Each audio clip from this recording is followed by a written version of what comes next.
everybody, welcome back. So today we're going to talk about my Corolla. Every so often I get asked a question how my Corolla's doing, or somebody will come by and say, dude, what's going on with this car? And I haven't had an answer for them. Sometime in April or May of this year, I pulled the 16 valve out so I can do the 20 valve swap. And then after that, I started getting bombarded with other people's projects. So now I finally had the chance to put the car together. But by the time I got a chance to start working on it, I got really tired of trying to work on cars and film at the same time. So I missed all that content. Taking the car, the engine, spraying the engine bay, putting the transmission and clutch on, and then putting the engine in the car. So it's okay, because it's nothing that no one's ever seen. I'm pretty sure everyone's seen somebody put an engine in the car. So, but I'm going to give you an update of where the car currently sits and what I still need to do to it and the future plans for it. And then in the future, you're going to start seeing more videos around this car now that I got it to its current status. Alright, so the first part of my overview, we're going to talk about the engine bay. So we got a 20 valve 4AGE blacktop out of AE111 Corolla. These were only available in Japan, and then also in front wheel drive orientation. We got the Flows water pump conversion. This allows you to set up the engine in rear wheel drive orientation using a 16 valve water pump, so front wheel drive or rear wheel drive water pump. So that's from Flows. That's actually a really good price. I like this style because it looked the cleanest. We got a SS Works water pump pulley, brand new alternator, T3 ITB or T3 velocity stacks.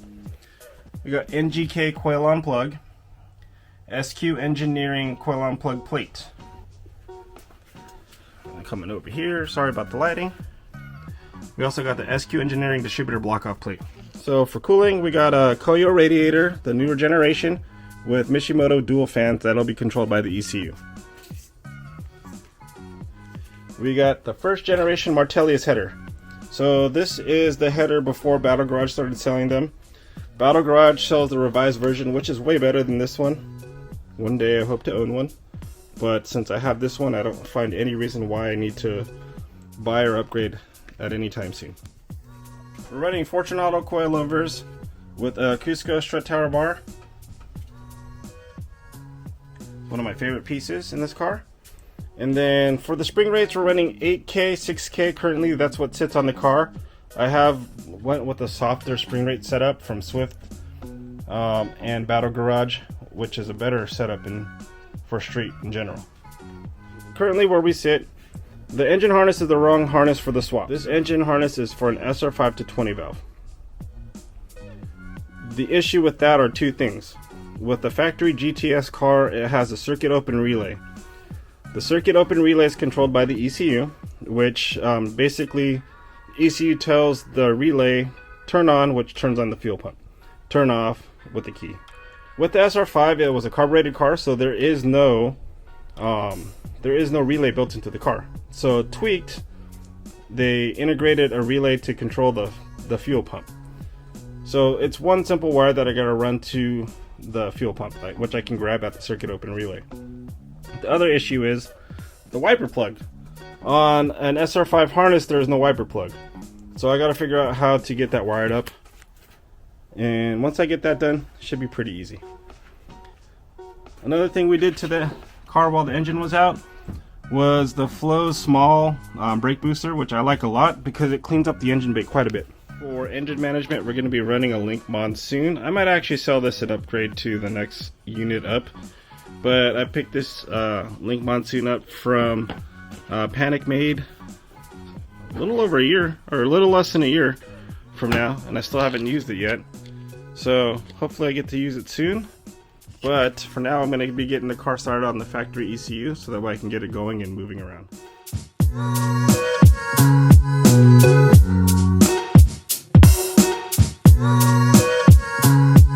Alright, so let's go over the interior real quick. I got some Bride bricks with Bride seat rails.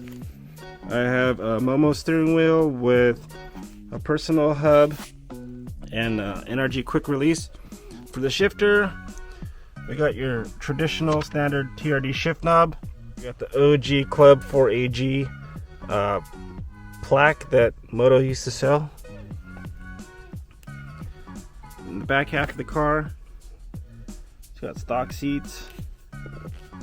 And then recently acquired is that the package cover, or the trunk cover.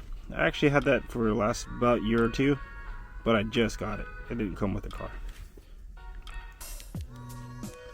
Alright, so for the wheels, we're running RS Watanabe Type Bars with Muteki lug nuts. I'm running Federal 595s. If you want to know the size, it's 185 55 14, stretched. So yeah, that's my wheel of choice. Coming around to the back, we got an authentic TRD wing. If you were to ask me, that's probably like one of my pride and joy parts. My most prized possession. One of my most prized possessions. I got this from a friend and I will never sell it. We just recently acquired these Redline taillights. I've actually had a set before this, but I replaced the outer halves. They were really bad. I did keep the center. Unfortunately, the center is cracked here, but hopefully one day somebody will make replacement lenses. We got a JDM Koki rear bumper with your old school option sticker. And then we are running a Fujitsu twin tip exhaust. It runs all the way through the car. Another cool piece about this car is the Motoring J-style license plate holder. I got that with another car from a friend, and he told me, if you ever sell the car, please keep the license plate. So I ended up selling that car and kept the license plate holder, and it's gonna stay on this car because it kind of goes with the heritage. Let's go to the real mods now. Alright, so let's go over my stickers. T3 sticker, Lumper Heavy Industries, it's one of my friends, running free 86 on his car. He has it on the front window, so if he's on your ass, you see it in your mirror, it says fuck off. Fat Lace, I support them because they're local, always about the car industry. OG Drift Unit sticker, Expert OZ, Rolla Life Podcast, that's my homies.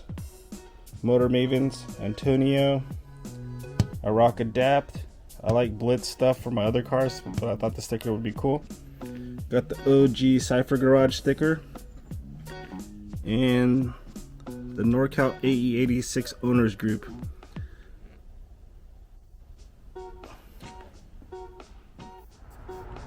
For the exterior, running a Koki 11 front end.